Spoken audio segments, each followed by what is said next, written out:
అదేవిధంగా ఈ క్రింది సర్వే డేటా మరియు ఫలితాలను పూర్తిగా తెలంగాణ నివాసితులు ఎన్యూమరేటర్లుగా స్వచ్ఛందంగా చెప్పిన సమాచారంపై ఆధారపడ్డాయి. ఈ సర్వేలో నమోదైన కుటుంబాల ఆధారంగా రాష్ట్రంలో 3,54,77,554 మందిని సర్వే చేయడం జరిగింది. ఈ మొత్తం సామాజిక వర్గాల వారిగా సంఖ్య ఈ క్రింది విధంగా ఉంది అధ్యక్ష. ఎస్సీలో 61,84,319 మంది ఉండగా ఇది మొత్తంలో 17.43% ఉంది.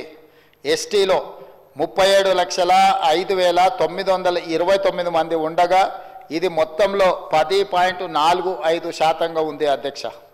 బీసీ ముస్లిం మైనారిటీ మినహా 1,64,09,179 ఉండగా ఇది మొత్తంలో 46.25% ఉంది అధ్యక్ష.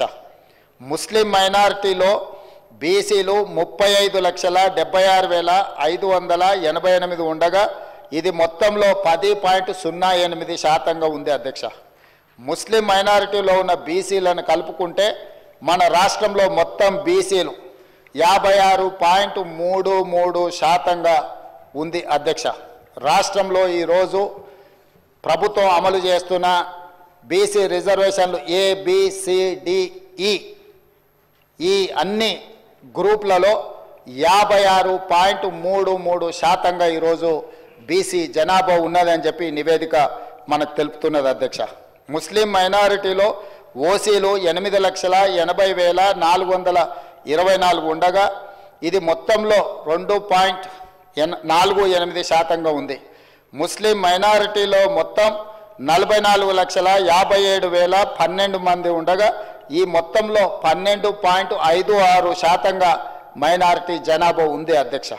ఓసీలు 47,21,115 ముస్లిం మైనారిటీలు మినహా ఉండగా ఇది మొత్తంలో 13.31% ఉంది అధ్యక్ష. ఓసీలో ఉన్న ముస్లిం మైనారిటీలను కలుపుకుంటే మొత్తం ఓసీలు 56,01,539 మంది ఉండగా ఇది మొత్తంలో 15.79% ఉంది అధ్యక్ష. ఈ సర్వే ద్వారా సేకరించిన డేటాను షెడ్యూల్డ్ కులాలు, షెడ్యూల్డ్ తెగలు, వెనుకబడిన తరగతులు మరియు రాష్ట్రంలో ఇతర బలహీన వర్గాల సంక్షేమానికి విధానాలను రూపకల్పన చేయడానికి ప్రభుత్వం ఉపయోగిస్తుంది. ఈ చర్య సమానత వృద్ధి పట్ల ప్రభుత్వ నిబద్ధతను మరియు తెలంగాణ ప్రజల భిన్న అవసరాలను తీర్చే పద్ధతిని ప్రతిబింబిస్తుంది.